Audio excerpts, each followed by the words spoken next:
Hey guys, Joe Miles here with Osseo Gear. This is the Mission Whitetail podcast. We're going to be doing a deep dive into what it truly takes to kill these mature bucks. We're going to step outside the box and look at the why for gear, tactics, training, and more importantly, the mindset from over 35 years of chasing these magnificent animals all over North America. Thank you for following along and welcome to Mission Whitetail.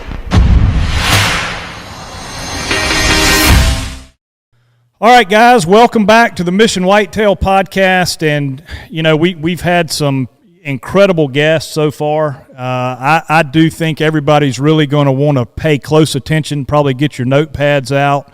We've got Bobby Worthington with us tonight. Some of you guys are going to know who he is, but for Don Higgins to say Bobby is probably the best whitetail hunter on the planet, that's really about all you need to hear. Bobby has had 7, if I'm not mistaken, big deer featured in North American Whitetail, more than any other hunter. He's from Eastern Tennessee and just has quite a resume, and he is a Mission Whitetail type guy, a guy that we can learn from, we can all learn from. He's been in the game for a long time. So, Bobby, welcome to the podcast. Thank you so much for getting on with us tonight. Thank you, Joe. Appreciate the opportunity to speak to you all. Well, we're really happy to have you. Tell us a little bit, Bobby. Kind of, I know you grew up in the hills there or the mountains of Tennessee, and you know, kind of when'd you get going with the bigger class deer, and what kind of tripped that switch and got you going? I'm like a lot of people. I got to reading just some other hunting magazines and got to read North American Whitetail magazine and a few more, and I noticed that a lot of the big deer were killed in Illinois and the Midwest. So I just, I didn't have a lot of means, but I just decided that whatever it took to make a trip up there during the vacation, that I would. And back then, we didn't have all the luxuries that we got now. I run up quite a phone bill making long distance calls the first few years to different wildlife management areas, public hunting in Illinois, and I'd talk to the manager of the park or some of the game wardens, and like I said, run up quite a phone bill, and then of course I'd find one that I thought had promises for a big deer, and of course, we had paper maps back then. We didn't have no GPS, and I'd mark it on my map and highlight the roads I'd take all the way up, and I'd write it out on a piece of paper, notebook paper, road so-and-so right on down, and I headed out and got started going to the Midwest hunting public ground, and was fortunate. The second year I went up, I killed a real nice deer, and the gentleman wrote an article for North American Whitetail magazine. And then the next one I killed, I tried my hand at writing, and it turned out pretty good, I guess. And that's what got me started right there. Well, you've had quite a bit of success at home where there, Kevin and I are down here in South Carolina, and we've got a ton of deer. We don't have genetics, and our seasons are so crazy, we don't ever let them get old around here. But you've had quite a bit of luck in the South too, in Eastern Tennessee, hadn't you? Yeah, I have. Let's see, 4 or 5 of the 4 of the 7, I believe, that was in North American Whitetail magazine was from Tennessee. I kind of learned. I went to the Midwest, and that was a different type of hunting, a lot of flatland up there, and I had success there. But I wanted a chance to kill them 180s and 190 deer, and there's not many of them in Tennessee. I have killed a couple of 180 class deer in Tennessee, but they're few and far between. You just would not have an idea of how many deer I've studied and watched grow old and die that never did qualify for what I wanted to kill. So it takes a lot of hunting and a lot of being in the woods, a lot of studying deer to get a few, to find a few that would grow that big, especially in the mountains. I mean, even in Tennessee, farmland deer, and same way in the Midwest, they'll probably be 20 inches bigger in rack size than the big woods deer because of the food they have. So it takes a lot of endeavor. It took a lot of endeavor back before there was trail cameras. I'd have to study them by their sign and their scrapes and rubs. And I'd put a string across the trail and morning, come out in the evening, see if the deer had been through there, and if his track was in the straight, try to pattern him a little bit like that, and then eventually see him. And when I seen him, a lot of times I was disappointed. You know, a lot of mature bucks in Tennessee don't. A lot of the 8 points don't get out of the 130s, and a lot of 10 points don't get out of the 140s. The vast majority, I would say. So it really takes a lot of work to find a real big deer and kill it in Tennessee. The ones I've killed, fellas, is a lifetime of hard hunting. I mean, I didn't play around with it. I literally eat my weight in cheese and crackers after them old deer. Yeah, I understand that. It's a lifelong of hard hunting. It ain't an easy game, you know, here in Tennessee and in public hunting and the big woods. Now, it's a different game than the farmland deer. Bobby, what would you say, I guess, separates you from you know, you obviously, you know, grew up doing it. You've taken your hunting from, you know, regular deer, quote unquote, if you will, regular deer, to chasing the biggest deer you can find, whether it's the Midwest or there at home. What would you say is kind of the number one thing that separates you from the average, you know, weekend warrior, if you will? Well, you know, passion and hard work. You know, you got to have a real passion for it to do what it takes to kill big deer. If you don't have the passion, there ain't nobody can give it to you, and you can't give it to yourself.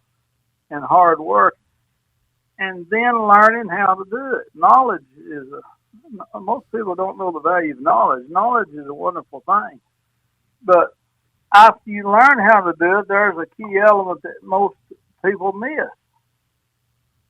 Other than the realization that we're accountable beings, the discovery of our own potential is the single most significant event in our lives. When you discover that you're correct and you discover your potential, that will give you confidence. And only until you have confidence in what you're doing can you proceed without wavering, without doubt, without flinching. And you'll get up in that tree when it's cold and day after day, even though you've not seen a deer. Once you have confidence and realize what you're doing, then you won't have any doubt, and you will pursue that hard, and you won't be getting down and from your tree and walking around and wondering, am I doing this right? Mm-hmm. So once you reach a level and you really think about it and you realize how to hunt, and then you know that that's the way to do it, then you won't waver. And that is confidence is so important. You know, I do a little whitetail consulting. I'm working with Don now, but I used to do it on my own. And every time somebody would call me wanting to pay me to go in the woods with me and learn how to hunt, of course, back in my early days, I'd done it for nothing, but it got to be quite a task. But I'd always think, now this person's been hunting for years, and we may get out here in the woods, and he may look at me at the end of the day and say, Bobby, I hunt just like you, and I select my stands the same way, and I would have picked the same trees you picked. Now, that hadn't happened so far. Everybody's been amazed at what they've learned, but that can happen. And when it does, Joe, I tell you what I want to do. I'm going to charge them double. I'm not going to apologize at all, because apparently they was doubting what they knew, or they wouldn't hire me, and I have given them the confidence to quit looking around, to quit wandering, to get in that tree and to hunt. And in deer hunting, the realization of our own potential means that we're going to spend long hours in the tree, that we'll go in every day no matter how cold it is, and that we will not doubt what we're doing. So once you have the knowledge, you've got to realize that you are correct. And it may, and while it's the reason it's so important is these big woods bucks, They may not come by your stand the first day or the second day or the third day. You may have to hunt a week straight, and you may not see but one or two deer in some of these areas I hunt. But if you've got the confidence that you are correct, you won't waver, you won't get down walking around and screw your woods up, you will keep it going, and then it's just out of nowhere. There's not a gradual build-up. Just out of nowhere he walks up and you kill him. And to me, that's the most important thing, of having confidence that what you think you know, you do know. And I guess that, that'll lead us, I'm sure everybody that's listening right now is going, okay, well then, what would be the things to get you in the right spot? And obviously talking about it on a podcast is obviously a lot different than actually showing people how to do it. But I know you're a big funnel guy. Funnels are I think 95% of what you do is get into the tight pinch points. Is that fair to say, Bobby? It is, Joe. I don't know how else to kill a big woods deer. I have no idea how to kill big woods deer other than pinch points. Now I do hunt sign if the timing's right, but that sign, that deer's corridor, is going to always be in a pinch point. If I'm out scouting for a good pinch point and I find big sign, I'll travel that sign until I come to a pinch point, because I want to know where he's coming through more than once. I want to know where two or more of his corridors come together. I don't know. I mean, how else are you going to hunt them? Are you going to hunt them where they're eating acorns? Well, I mean, a big buck during the rut's he might stop by and munch on a few acorns as he's cruising, but he's not going to. That's not a destination for him. He's traveling looking for does. Now, if you're in a state where you bait, I'll have to say that that's another way you could do it. But I just don't do that. I wish more people would learn woodsmanship and learn how to hunt using the terrain and using good woodsmanship than they would over baiting. But let's see. I just don't understand. People say, well, I don't know where the acorns are on a given year, or they change, and I'm not sure where the buck's bedding. With the rare exception of maybe one buck, I've never known where the buck I killed was bedding. It's not like the Midwest where you can manipulate a patch of switchgrass and a patch of good thick trees, and then you've got a food plot adjacent to it. Those bucks will bed on points, and they'll bed at different places as the rut progresses and they start traveling more and more in their home range. Without knowing where they're bedding and without them coming to food, unless now you might have an acorn patch here, and a mature buck may be bedding 200 yards away, and you might know it or might not know it, and before the rut, he may walk in and get to that acorn patch with a white oak acorn strawman trees. He might get there before dark, but that is just a fluke in the big woods that you would have a setup like that and know where that deer is bedding. Yeah. So I don't know no other way to hunt than to hunt terrain features that force deer, restrictions in the terrain that force deer around them and force deer to a certain point, traveling deer to a certain point. That's the only way I know how to hunt. I just can't figure of any other way to do it. And you've been really successful with it. I think something that Kevin and I run into is, we are super flat here in South Carolina. We do absolutely look and use, we've got some urban areas that kind of force deer in through neighborhoods and stuff like that. But then, like I've got access to a farm that's really pressured. It's really two farms. It's about 3,400 acres of swamp, cut over, flat ground, and there's not a lot of pinch points, terrain wise. We get some creeks, we get a few drainage ditches, we get oxbows, big bows in the river that can turn them. And what I've done is a lot of these hunters in their food plots and bait piles, I'll even use those as backdrops to create funnels. Because those bigger deer I've seen won't go through a lot of those food plots, and you can use that like a terrain feature. They know that's a danger area, and that's helped. But you really have to look at it from a micro level. But what is your advice to guys that have like really flat ground, swamp ground, flat ground, with a ton of pines, ton of oaks, and like you say, the same thing hits me a lot. There's acorns everywhere. There's thick bedding everywhere. So it can be tough to find a really tight pinch point. Well, Joe, I'd get in there and look for his sign. I'd look for his old sign from last year or two and fresh sign this year if I was after a particular deer. And I'd travel that corridor of sign until it intersects another corridor and it fits in its core area. And if the big sign is there early in the year, it's going to be. I'd travel it until it intersects another corridor, and you'll find the edge. You'll find a ditch, small ditches. You said drainages. You'll find a creek crossing. You'll find something. If you follow him 200 or 300 yards or 400 yards, I'm betting you're going to find something that's going to tighten him down where he can't be on one side of your tree one time and another side another time. I hunt buck sign. A lot of times I'll be in the big woods that does have terrain features, and I'll find down one point individual travel corridor, and it may have a big sign on it.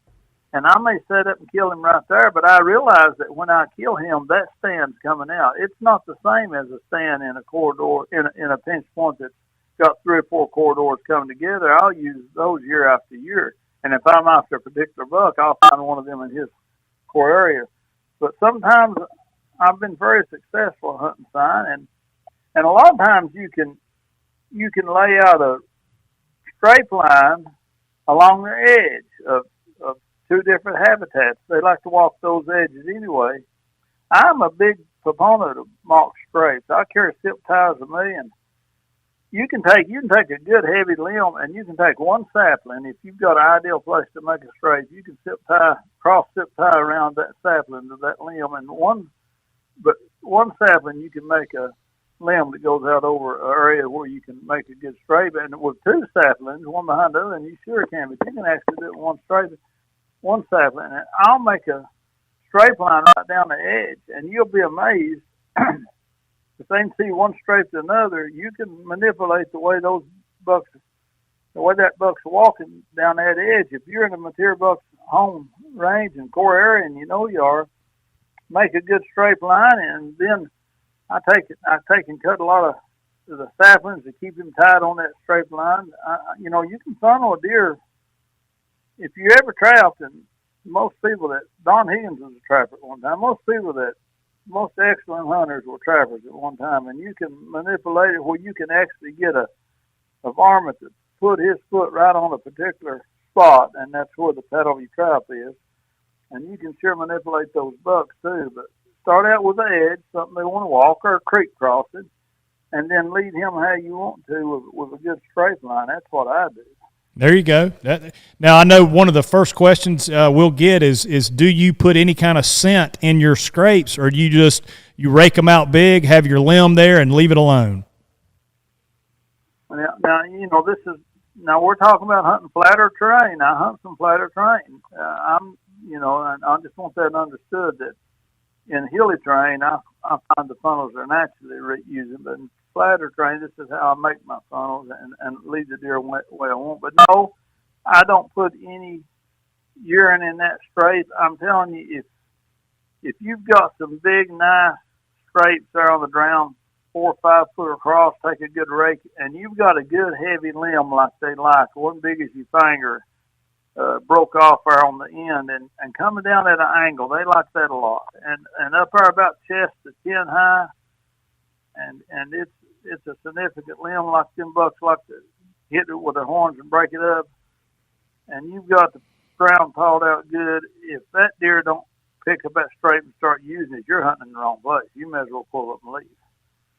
It makes good sense. So you're in flat ground, you're going to create the funnel on the edges, like the edge of a cutover and hardwoods, let's say, that's got some deer movement, and maybe you lay a few trees down or brush or whatever it may be to even funnel them more, and then you have 4 or 5 scrapes in a row, and then you get on the right wind side of those scrapes, and that would be a good tactic.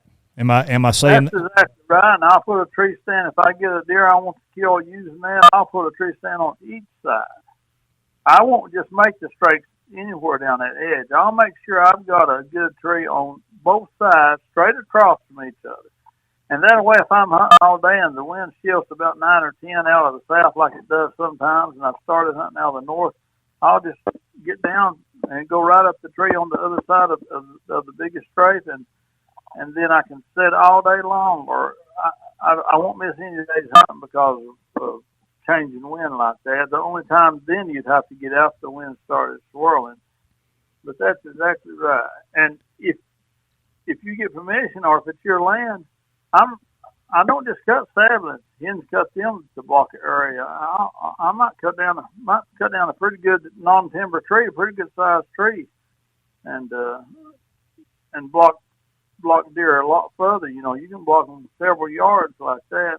Now we're talking about flatter terrain, but there is always a way to funnel deer in flatter terrain, and there's always something that will start funneling them for you, whether it's a creek crossing or a little drainage or a edge between 2 habitat breaks like you talked about. Maybe it's clear cutting hardwoods.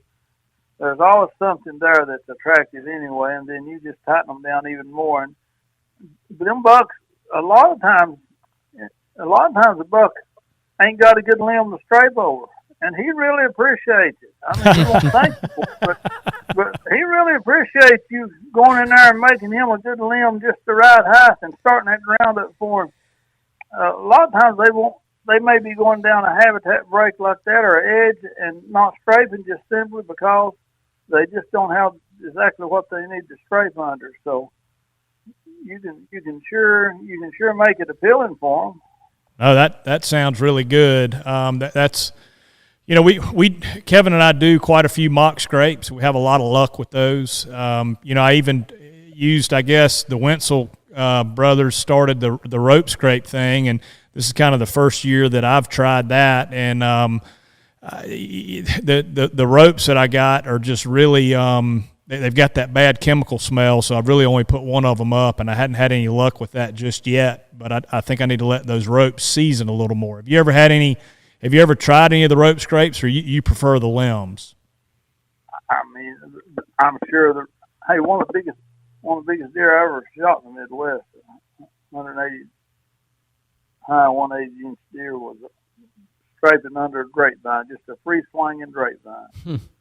How about that? And since then, I've took a lot of grapevines, but if I didn't have a tree or limb just right back in the past, I've took grapevines and hung them down at the right height and had luck with them. So that's about the same thing. But I still use limbs. Now, it don't matter what you use. That ain't important. It ain't like a deer is a buck. If you've got a nice pawed out place and a nice limb for him or a rope for him at the right height, then that's great.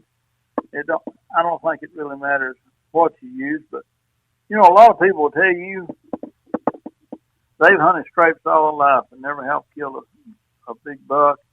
And I understand that, but you got to remember something. They ain't but a 3 or 4 day window, in my opinion, in pressured areas particularly, where you can kill a buck on a scrape. It's just a very short window of opportunity. And where I live on up to the Midwest, in my opinion, that window is the last few days of October and the first few days of November, and that's if it's really unseasonably cold. And after that, when they get to running and get locked up with does, that, you know, they'll run a doe and follow her around for a while, but when she comes completely in heat, she'll follow him, and he'll take her to a secluded place to breed, and then he might go to another doe and ride on, and those scrapes is useless. They'll dry up. But that's when your funnel comes into play. That's exactly right. That's exactly right. But if you've got a good scrape line and big signs starting to show up, and here's another reason people don't kill them on scrapes. They'll get in there before the buck starts moving in daylight while he's still nocturnal. too early in the year before the rut really pulls them into daylight. They'll get in there, say the middle of October or the 1st of October when that big sign shows up, and they may bump him going to the stand or bump him and leaving, or the ground stand and just the disturbance that they make in there will run it buck off of his corridor because it's in his core area that time of year, and they'll run him off of that corridor. And then by the time he is moving in daylight, they have already missed the opportunity to kill him. They've educated him that he's being hunted. So there's a very short. It takes some knowledge to be a good strafe hunter. Yeah, you gotta, for sure. To get them right. I like to make my mock streaks the year before, but in the spring. But if you find a good strafe line, get that stand up. I don't care if you have to walk 3 miles and get you stand and bring it back. Only disturb that deer once, and then get out of there, and then wait till it's the timing is right. And well, if you got a cell camera, you'll know. But I like to wait till the 25th to do the 28th of October according to the temperature, and then I'll get in there and hunt him. And they won't be but a 3 or 4 day period. So most people hunt them straights on into November when they're running hot does, or they'll hunt them too early and run them off. That's why they don't have success in hunting straights. But now straights can be an excellent way to kill big bucks if you know what you're doing and you're careful about it. Mr. Bobby, do you run any cameras on your scrapes, or do you just know by the weather conditions when it gets real cold and the time of year, you just know when to hunt them? Or do you run cameras and see when those deer? Well, I do run cameras. I've just this year bought my first cell cameras. I'm just enjoying them a little bit right now, but just put them out. But listen, you should never let a camera dictate when you don't hunt. Right.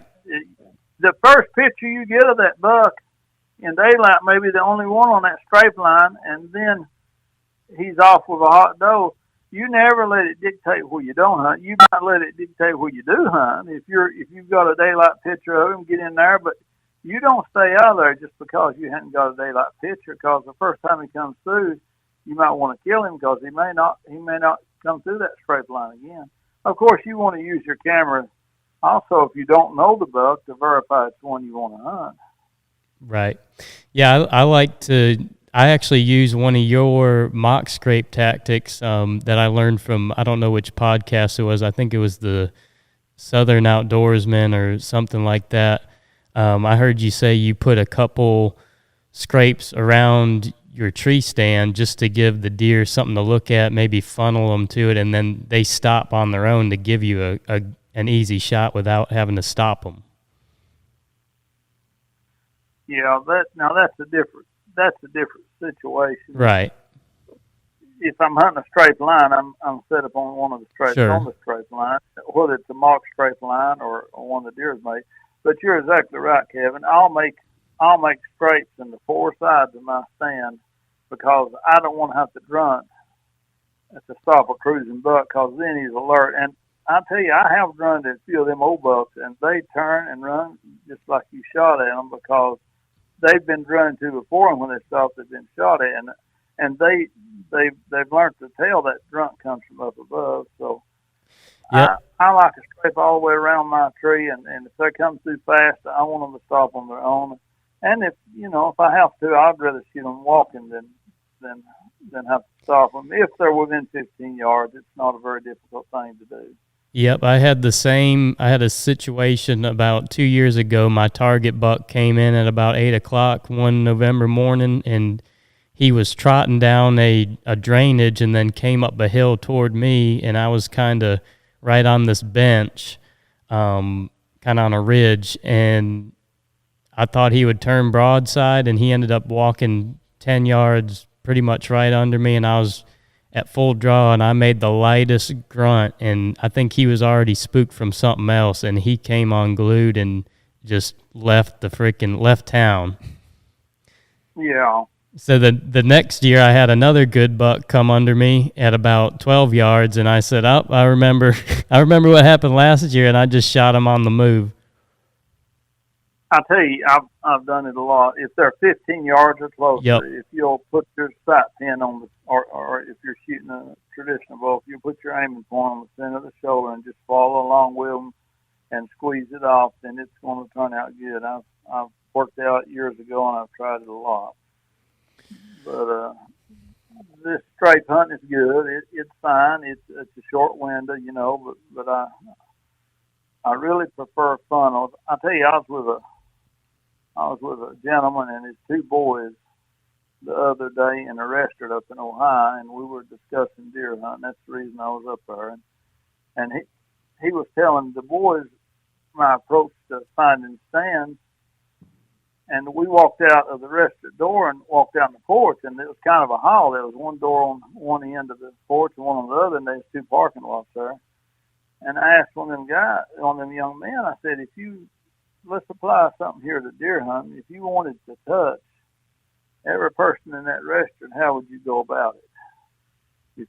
And no question about it. I said, he said, well, he didn't know. And I said, well, if you go in there and try to touch them, they might move away, or someone might be in the bathroom. And I said, what if you just sat down right here on this bench, and when they walk by you coming out the door going to the parking lot, just touch them? I said, every one of them's going to come by you. He said, yeah. I said, well, now, just think about it, though. There's two doors, one over there and one over here. So what if you scooted on that end of the bench, and when they first come out of the restaurant, then you could touch every single individual? So I just think that people don't understand the significance of hunting funnels in the big woods, and now we're not talking about a situation in the Midwest where you can manipulate it, but it's just it really is an eye opener when I go to the woods. I went to the woods with a gentleman. I met a gentleman here a few days ago, and we was in southern Ohio in some hilly country, and all he'd ever done is hunted bait. I didn't know it was so prevalent. And he said, everybody I know, all the way to that, and he knows a lot of people and hunters, and he said the only way any of them hunt is over bait.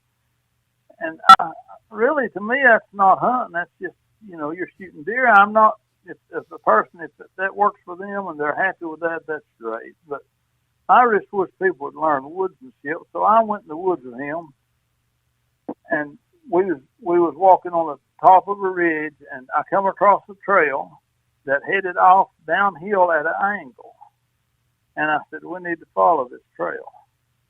And he said, I've heard bucks don't walk trails. And I said, what you heard might not be right. They'll walk trails in hilly country because they're forced to. That's why all the deer walk there. That's why a path is made, a trail is made, because so many deer do walk it.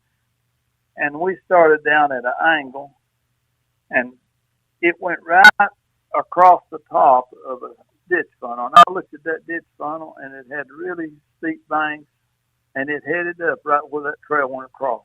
And I knew something like that would take place because the trail wasn't going straight down the hill. It was going at an angle, and I knew there was a reason for it. And I looked, and there was a rub as big as my calf there that had just been made. And I told that gentleman, I said, this is where we need to put a tree stand. And he said, just that quick. And I said, yeah. He said, well, this trail don't really look that heavy. I said, now, just look at it a different way. I said, there is a dead tree falling right here at the very top of this ditch funnel. And I told him the significance of the ditch funnel.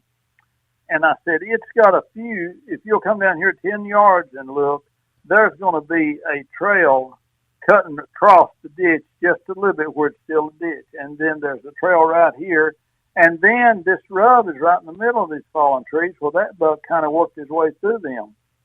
And he walked down there and looked. He said, you're exactly right. And I said, well, it's because this tree's falling here. They're kind of avoiding it. But within 10 yards, if you take all three of these trails and put together, then do you think you'd have a significant trail? He said, absolutely. And he said, I've tried to scout before, and I just didn't know what I was doing. He said, I would have walked right through this spot and never took a second look, never even slowed down. And I said, that is what the problem is with most people. They really hadn't been in the woods enough and killed enough big deer to know what they're looking for. And when they find it, they might stop and look and think, yeah, this might be a pretty good place, but they really don't know the significance of it, and they go on to somewhere else. That was the first place we found. This guy figured we'd have to go a whole lot to find a good place like that. And it amazed him that, and once I showed it to him, it just, a light bulb come off in his head, and he said, this is amazing. So I said, well, we found that one. I said, now let's go down to the bottom of this ridge and see what we can find. So it was a steep hillside, and it went down and flattened off into some flat woods, and also part of it had a field down there. And I started walking it. And I was watching for significant trails coming off the ridge. Well, I found one, so we looked pretty good. And of course, you got to be careful where the deer slide down a bank. It looks better than it is sometimes. I said, let's walk this up to the first flat, and let's see what happens. I said, now one or two things are going to happen. It will either fork off and get less significant, or another one on the flat or another trail will come into it because they're forced around another holler, and it will get much more significant. Well, we went up there, and sure enough, it forked off and it wasn't as good, so we come back down. Now get this, we went a little further, and there was a real steep holler coming down that ridge. The drainage was on top, and this was a drainage on bottom, and I'm sure the top of the drainage would have been good too. And there was a rub right there. Well, there was a major trail coming down the holler, and then to the left coming down a point was a major trail. To the right coming down the point was a major trail, and then the major trail that's always at the bottom of a ridge, stand in the woods, come on down a little further because of that steep holler and the ridge beside it, and it comes out too. And they were all, I walked around, and I finally stepped right in the middle of everything, and I said, right here is the spot to make a strafe and to shoot and to put your camera. I said, everything comes within 8 or 10 feet, every one of these travel corridors of this spot right here. And he said, Bobby, you remember me telling you earlier today about me and my son sitting down here in one of these fields, and I seen about 160 inch 10 point, then I seen a gigantic 8 point that just had everything. I said, yeah. He said the 10 point come out of this spot and went down there and run along this creek. And he said the 8 point come up the creek from the other direction and went in this spot. I looked at him and I said, and you didn't think that was significant? I said, if you'd have told me that, we'd have come straight here. That'd have made it a lot easier. You charge that guy double.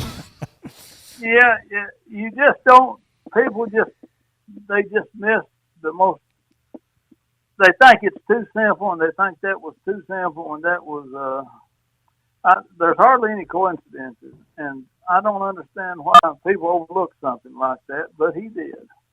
Well, let me tell you one more thing here about what we've done, and this shows some more funnels. There was a pretty major creek that was on the left side. You had a field and partly woods, and then the steep ridge stays on my right, and a pretty significant creek down there about 50 yards on the left to come up through there. And after we left that spot, I done found a tree for a stand right there.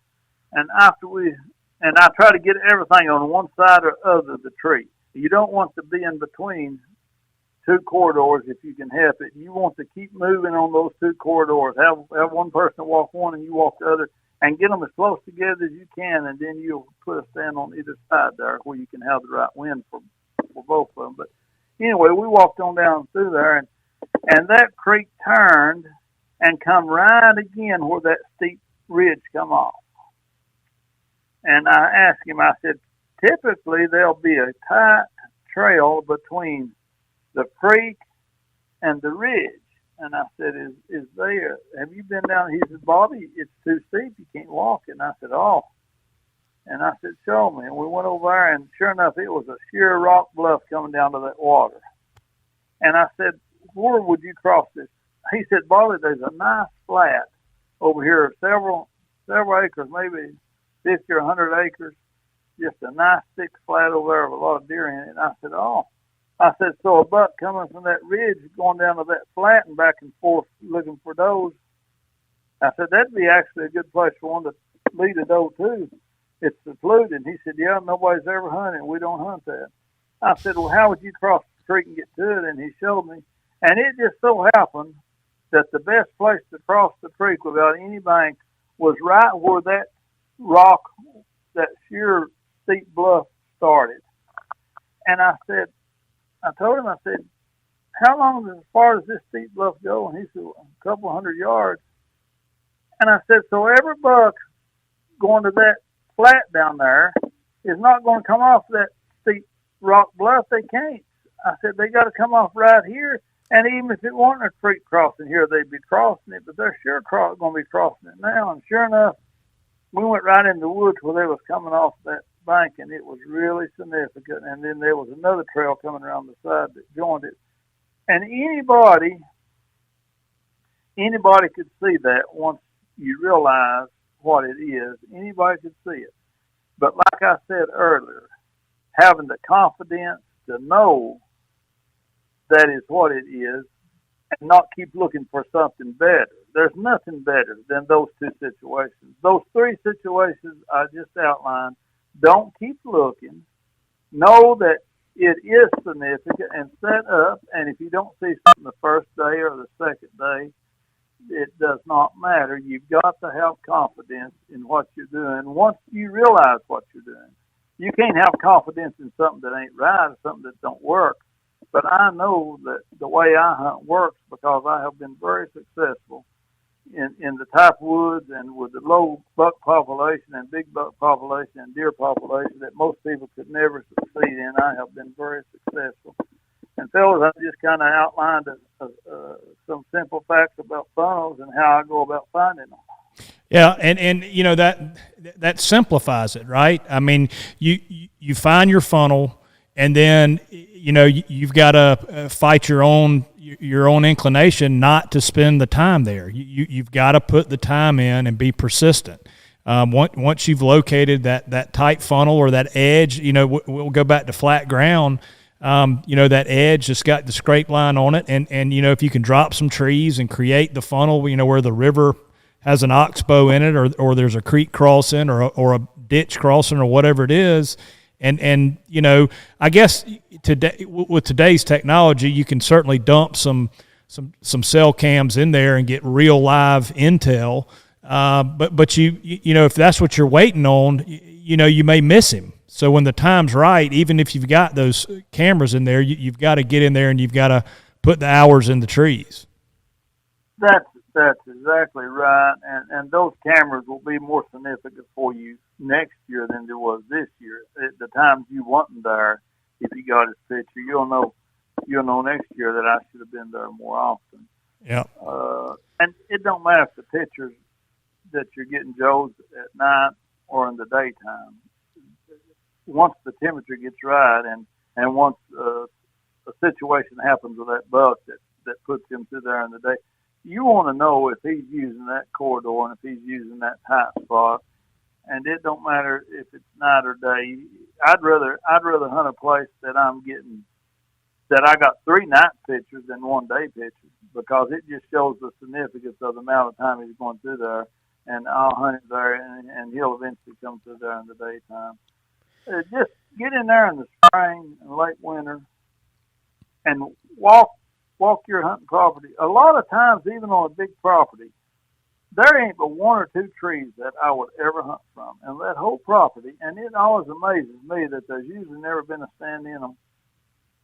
Matter of fact, I don't think I've ever found a tree that I've hunted that has a stand in it before. And I'll say, well, that is the only stand on this whole property or in this whole state park or managed area that I would hunt, and there's not even or there only 2 or 3, and there's not been a stand in any of them.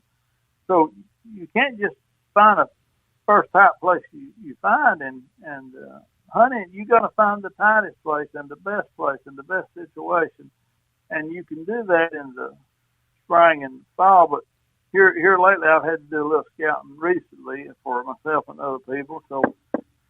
So you just when you find it, you get your stands in. You don't come back in another time, and you get out and you wait till the time's right, and you get in there and hunt. And you got to have confidence in what you know, and that is the correct place.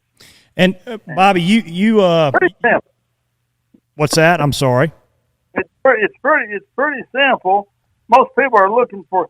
They got an idea. They got to figure out why a buck's doing what he's doing. I don't care nothing about why. I want to know where. If he's coming through here 2 or 3 times, then I don't care why he's coming through. I don't care where he's bedding or where he's feeding.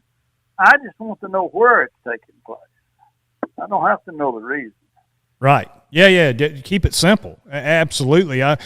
You sent me an email last week of one of your consulting jobs, and I thought it was pretty fascinating that, you went in there and you moved a bunch of the guys' trail cameras from where they had them, where they weren't getting pictures, and you moved them to other locations. And then, within just a couple days, they were getting mature bucks on camera.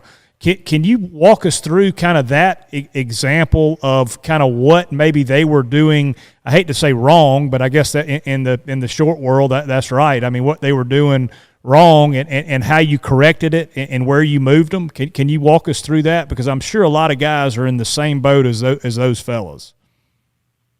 Well, one of them, I'll give you an example. One of them, it was down kind of an old dim road there, and there was a straight. And they put the camera on the straight.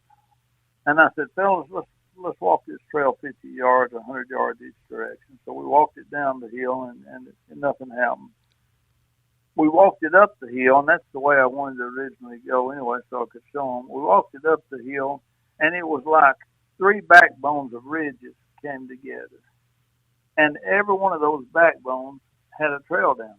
And one of the trails went off to where the scrape was.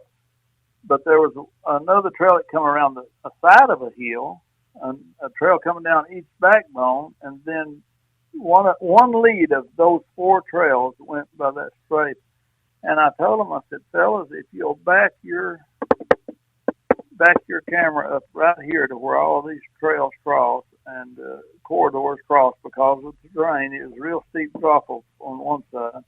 I said, you'll not only get that buck's picture, you'll get more pictures of different bucks, and you'll get his picture a lot more often. And sure enough, they got pictures of other bucks, and they got pictures of him 2 or 3 times when he did not go down to that scrape. He wasn't traveling in that particular corridor on certain days. They got 3 or 4 more pictures of him, and he missed it. So they would have only got just a very small amount of the travel corridor that he was actually using, very close, within 50 yards, and apply that to hunting. Everywhere I put a camera is where I'm going to hunt. I wanted to put it crossing as many corridors as I can. So if they'd have went down there and hunted that straight, it would have took them 2 or 3 weeks to see the deer, or maybe not at all. When if they'd hunted further up, he'd went by there 3 times, and other bucks too. So you can apply what I said about the camera to a straight. And another one, they had it on. I don't remember if it was a scrape or rub, and they'd got a picture of a pinpoint.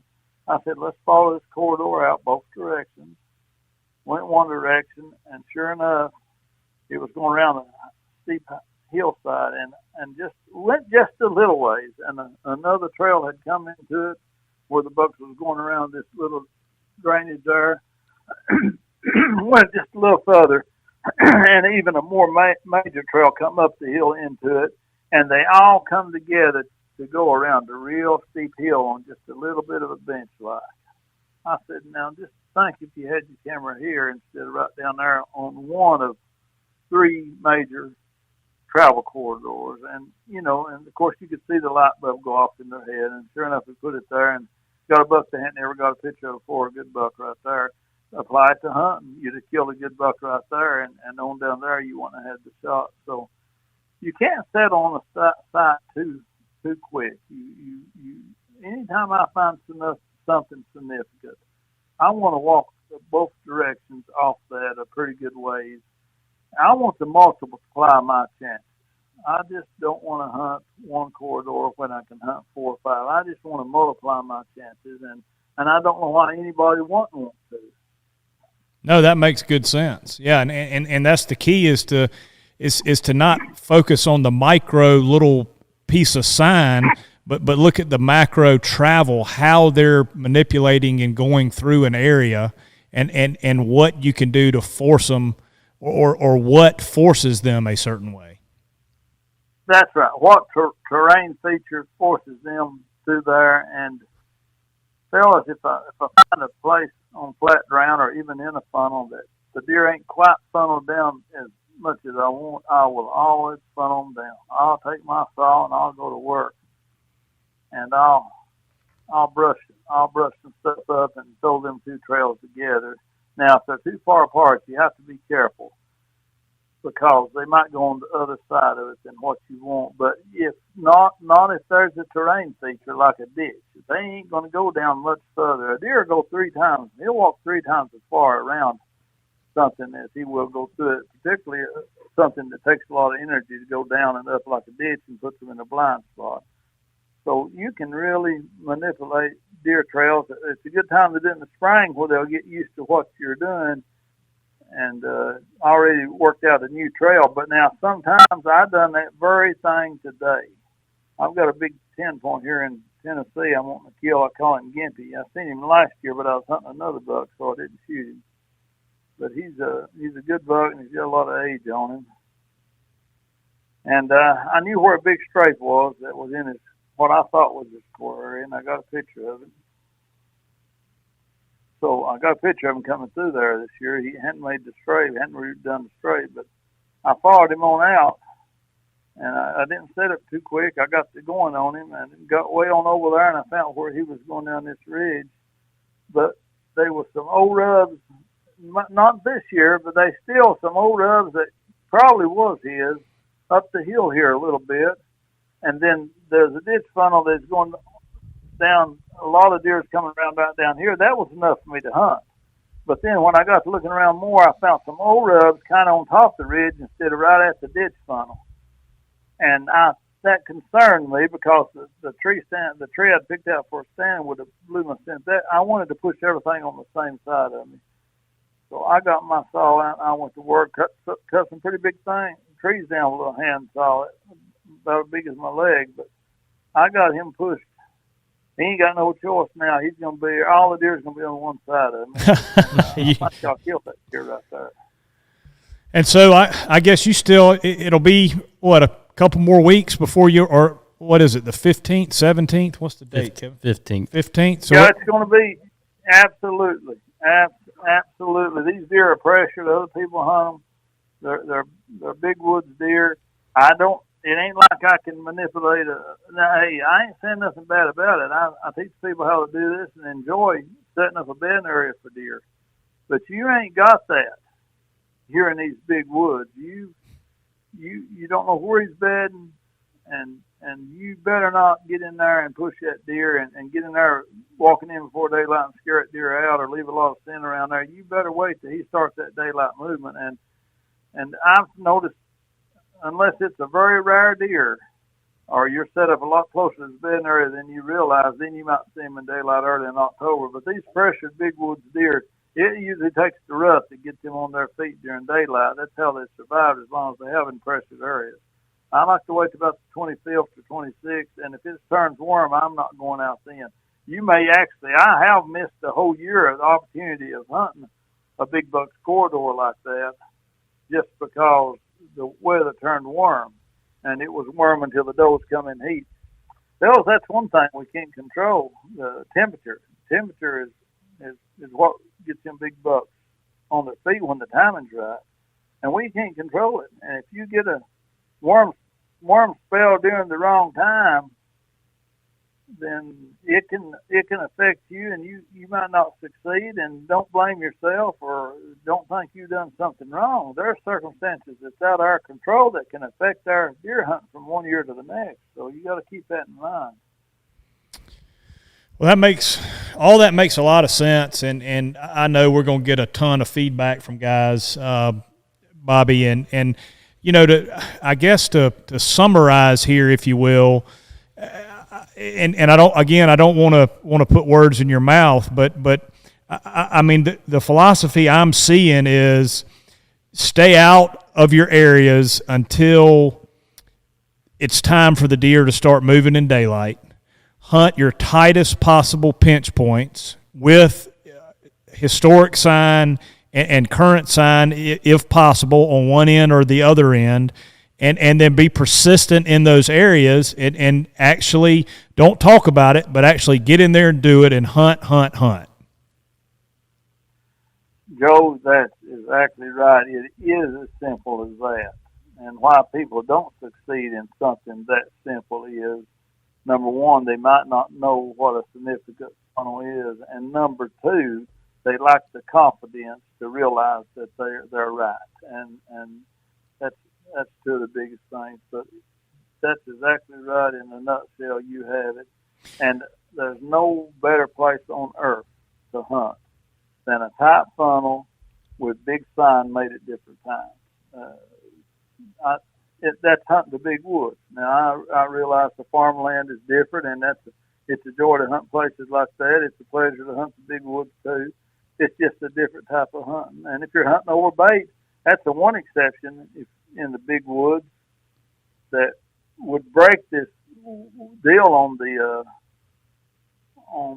wait till the rut's right. If you got a big bait pile, sometimes them deer kind of migrate to it, and they'll be bedding not too far away, and you might kill one early in October over that bait. That's fine if you want to hunt that away, and you do it that way. But I'm talking about big woods deer, precious deer, and with no specific place like a bait or something that they're feeding in. They're just browsing as they go and picking up acorns. That's the type of deer that I enjoy pursuing. Mr. Bobby, not to drag this along too much longer, but I got a lot of, or Joe and I got a lot of public land probably within an hour of a drive in pretty much every direction you could go, and it's all different type of terrain. If we go north, it's really hilly, almost like southern Ohio, and then if we go south kind of Columbia from us, it's all flat. So when I check out these new areas, a lot of them I've never stepped foot on, whether it be hilly or flat. Just in general, what is one thing maybe on the map or something when you not even looking at the map, you step foot on the property? Give me 1 second. It just said limited space. Okay, sorry, I thought our cards running out of space. But anyway, what's the one thing or first thing that you look for on a stepping foot on new property, say like this time of year during the season? Well, this time of year, a buck that's on his feet mud, especially a mature buck's going to be making signs. Later on, when he gets to going hard, looking for them first does, he won't. But right now, he's going to be making signs. I don't know if there's some back roads. I'd either drive or walk as many back roads as I could, and I'd be looking for one or two things. I'd be looking for a trail. The trails are there for a reason. Deer converse across topographics because of a reason. Or I'd be looking for big signs. And if I found a trail, I'd follow it out each direction a good way. I'd want to know if it's going to get heavier or get lighter. And if it got lighter, I might follow one of the spokes out more, and then something else may come into it. I want as many deer pushed onto that because of the topographics as possible. And when I find that, then I know I found it, and I'll have faith in it. And particularly if it's this time of year, there should be some good sign on it if it's in a buck's core area. If it's not in a buck's core area, they won't be. And some of my best bucks I've killed is not a rubber scrape of inside. Or I may be looking for big sign, and if the sign is significant enough, I try to find the deer's track always. I want to know a statue, and then I'll try to pull that sign. I'll keep following the sign. I'll try to pull another travel corridor of that sign together, because that buck ain't going to just be walking one corridor. He won't walk through that area the same way every time. If you don't think I'm right, put a camera on there, set on it. You know, you may set several days before you come see. Well, he's still traveling through there. That's right. So I want to try to pull a couple of his corridors together and see what it looks like there. Yeah, and I think I want to look, fellas. If I've got several places, managed areas in different directions, I don't know. I'm not the smartest guy in the world. I don't know if it's soil content or if it's genes, but some areas will typically produce giants, and they may be an area one county or two counties over that the bucks are mature and they'll never get out of the 130s and or 140s the average deer, and they'll grow and die. I want to investigate and find the areas that I'm considering. I want to find the one of those areas that the most good deer is killed out of, and I think genes has a lot to do with it. Let me tell you a story. Years ago, I was hunting a wildlife managed area in Illinois, and I got to know the manager quite well. And I noticed that all the deer were 9 points. Hardly ever would I see a 10 point or 8. And I noticed on the right side was 8, and on the left was 10. It was a 4 and a 5. So I asked the manager, and he said, "Bobby, it's been like that ever since I've been here." He said, "I don't know why." And one day was going hunting, me and him, and he pulled out an old set of antlers that was dark, and I could tell they were really old. And I got to looking at them; they were sawed off. And I asked him, I said, "Fred, where did you get those rattling antlers you've got there?" And he said, "Well, let me tell you a story." He said, years ago, they stalked some deer in here from Wisconsin, and my dad wasn't the manager here, but he worked here as a ranger, and he said he helped them with that stalking, and he said they released 1 buck and 4 does, and he said they had sawed the horns off that buck on the trailer before they drove down here with it, so it wouldn't go and hurt the does, and he said, "This is them horns." And I said, "Well, you know, it's the same 9 point that we're seeing and the same side." I said, it's got to be in the genes. It's significant. So I try to look for an area that produces good deer typically, and I think genes has something to do with it. And the soil content, the minerals in the soil may also. But if I, like you guys, got several managed areas, I'd want to hunt the one that's producing the best bucks. That makes good sense. Yep, you're right. And Joe and I have actually looked through the record book and found some of the top counties for the most entries. So that just kind of, I guess, quantifies what we've been saying. Yeah, just a better word. Puts the exclamation point on top of the thought. Right on it. Well, Bobby, we're closing in on an hour here, and really appreciate you taking your time on a Saturday night. And I think maybe something we could do, and I'll talk with Don about this, is if you know we get some time after season's over, you know, maybe get a property somewhere and get some guys together and get with Don, obviously, maybe get Steve Shields, his photographer, and, you know, or videographer, get together and walk a property together and point some of these features out. Do you think that'd be something we might could get together and do? Why, Joe, we might. I've always tried to stay kind of out of the public eye. You know, jealousy is a pretty strong emotion. It's stronger than love, in my opinion. And the more you're in the public eye, the more you get these guys that just kind of want to do things and they want to cut you down. But I would consider talking about that, and we'll see what transpires. I want to tell you something else. Joe, I've got some of your camouflage, and I tell you, I've been pretty fascinated by it. Let me tell you a story. Years ago, when my dad was a little lad, there was a gentleman named Will, and he was born into slavery. And Daddy asked him if he had any, or some other gentleman did that was older than one. I don't remember. I just remember Daddy telling about it. He asked him, he said, "Is there any advice you can give me about life?" And Will said, "Yeah." He said, if you're going to buy something, he said, don't never buy nothing good.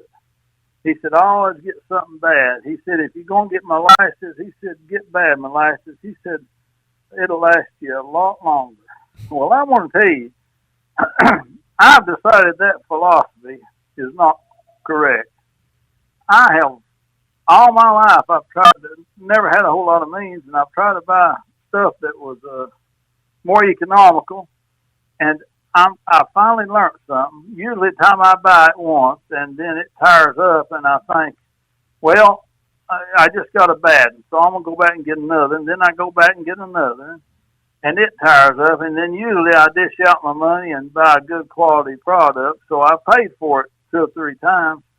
I just want to say that I've never seen better apparel than and you ain't mentioned this, and you didn't know I was going to talk about it, and I know you don't want this to be an advertisement, but I have never seen better apparel than your camouflage, and I'm just amazed by the workmanship. Now, I hadn't had a chance to give a good test to the pattern, but me and you both know if you're in a good brushy area and a plaid flannel shirt will do just as good as anything. But if you're out in the open, you're going to have some good camo. And I like the way this looks, but I'm not going to testify to that. But I will testify to the workmanship. I bought cheap camo and get a thread, start pulling, and the whole darn thing fall off of me.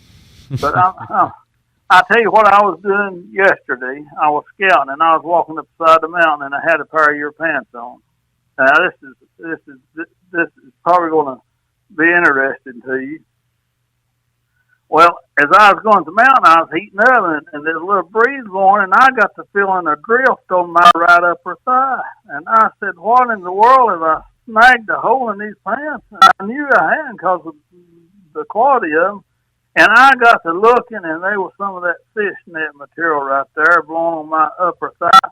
And I thought, well, that's one of them little pleasure blessings you get, because I was sure heating up, and that's cooled me off. And I thought, well, if I was sitting in the tree, though, and it was cold, that'd probably be pretty rough on a man. So I got to feeling around there, and guess what? I found a sipper, and I sipped it up, and then I sipped it back down, and I found it on the other side, and I sipped that down, too. And for some reason, if you get air on the side of your upper thigh, if you start heating up, and I guess you guys figured this out, if you get some air blowing on it, it'll cool you off. So I just imagine sitting in a tree stand and having that sipped up because I was cold, and then it warms up during the day, or I have to get down and trail up a deer and just sipping that right down. Now, I know you guys has got some other, I think you call this stuff innovations, and I know you has probably got some more of them, and I want to be happy at different times. I ain't going to get my clothes out right now and find all of them. I want to find them in different days. I just thought I'd mention that. Well, we sure appreciate that. I'm amazed at the workmanship and some things I'm finding out about them. So I know you don't want to be an advertisement, Joe, but I got you camouflaged, and I really do like a lot of the stuff I'm seeing. Well, I'm so glad to hear that, and I'm really excited to get with you at the end of the year after you've had a chance to get up in the tree and have some deer around you. I think you're going to be really, really shocked at how well the pattern works. You know, we used great horned owls and eastern screech owls to develop that pattern, and it's got their coloring and their shadows and depth and feather patterns in the pattern. So I think, you know, as much as you spend time out in the woods, I know you've interacted with owls before, and just the way they're camouflaged, and that we just took the pattern from nature. So I'm really excited to get feedback from you after the season.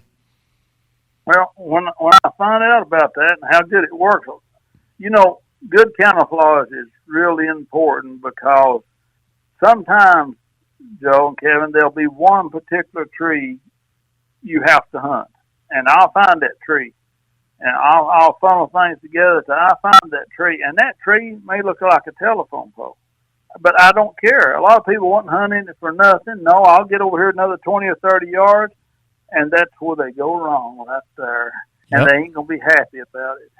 So a lot of times, I don't care how that tree looks, how big around it is, or if there ain't a limb on it, I'm getting in the tree I got to be in. So a good camouflage is really important. Well, that is great, and I'm super excited to hear, you know, at the end of the year what you think about it, and you know how it stacked up with some of the stuff you used in the past. But I'm so glad we were able to get together tonight, Bobby. Again, thank you so much for taking your time on a Saturday night to get up with us, and hopefully we can do this again down the road. Thank you, Joe and Kevin.